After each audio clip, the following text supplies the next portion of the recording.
শেখ হাসিনা একটা মাফিয়া সিন্ডিকেটের সরকার, দ্বিতীয় স্বাধীনতার যে সরকার, সেই সরকার কেন শেখ হাসিনার আইনগুলোকেই টেনে টেনে নিয়ে এসে গণতন্ত্রের বিপ্লবী মানুষদেরকে যন্ত্রণা দিচ্ছে? কোনোভাবেই মাফিয়া নাৎসি ফ্যাসিস্টদের পুনর্বাসন বাংলাদেশে হবে না।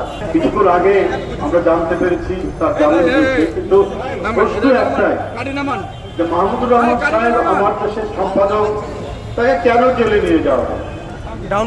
একটি বিপ্লবের পরে গঠিত সরকার, যার প্রতি এখানে বলেছেন, এখানে শহীদুল ভাই বলেছে, গনি বলেছেন, যার প্রতি ছাত্র জনতার সমর্থনের একটি বিপ্লবী সরকার।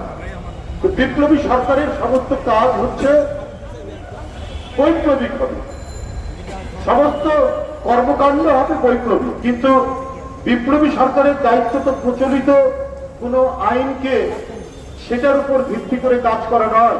কারণ প্রচলিত আইন তো ব্যবহার করেছে শেখ হাসিনা, একটা মাফিয়া সিন্ডিকেটের সরকার, একটা দুর্বৃত্ত নাৎসি, সেই কাজটা করেছে। এই বৈপ্লবিক পরিবর্তনে এত ছাত্র জনতার যে আত্মদান, এত রক্ত এখনো গড়িয়ে যাচ্ছে। কিছুক্ষণ আগে দেখে আসলাম তাহমিদ এবং মাসুদ রানা কিভাবে তাদেরকে হত্যা করা হয়েছে। কপালে গুলি লেগেছে, মাথার পিছন দিক দিয়ে গুলি বেরিয়েছে। তাদের আত্মদানের মধ্যে দিয়ে যে সরকার, তারা কেন পুরনো আইন দেখিয়ে কাজ করবেন? শেখ হাসিনা তিনি যে আক্রোশ এবং প্রতিহিংসার বশবর্তী হয়ে আইনি প্রক্রিয়া করেছেন, এটা তো সবাই জানে। অন্তর্বর্তীকালীন সরকার কিন্তু জানে না? যেখানে এত বিদগ্ধ যাওয়ার এখানে উপদেষ্টা, তারা তো সবই জানতেন।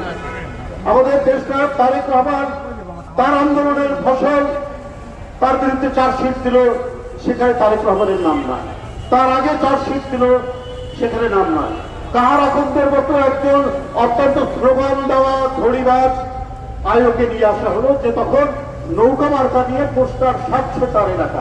মহিউদ্দিন নিজে বক্তৃতা করে বলছেন যে বিদ্যুৎ খাত থেকে 20,000 কোটি টাকা পাচার করা হয়েছে, লোপাট করা হয়েছে, হাওয়া ভবন এটা করেছে। মাহমুদুর রহমান লিখলেন, আরে 5 বছরে তো 13,000 কোটি টাকা বাজেট ছিল বিদ্যুৎ খাতে, তো 20,000 কোটি টাকা লোপাট হলো কি করে? সেদিন থেকে মহিউদ্দিন চুপ।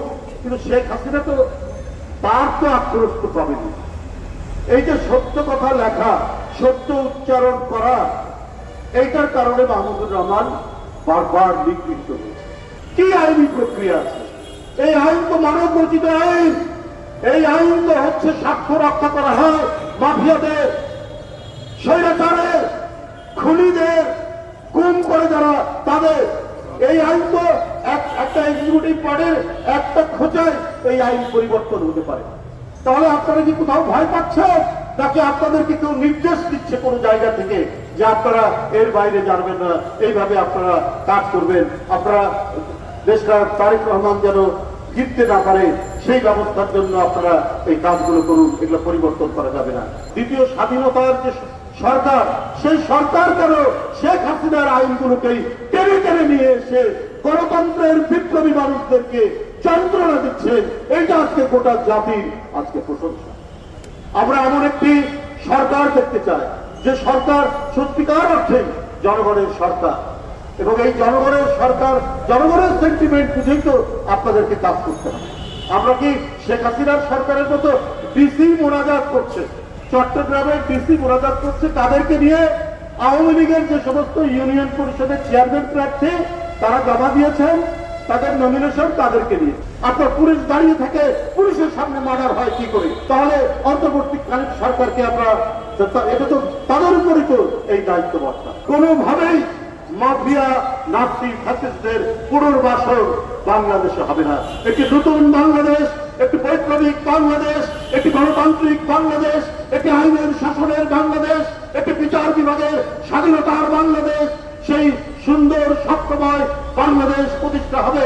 সেই দিকেই আমাদেরকে এগিয়ে দিতে হবে। তার জন্য অতি শীঘ্র, অতি তাড়াতাড়ি আপনার অবাধ সুষ্ঠু নির্বাচন দিতে হবে।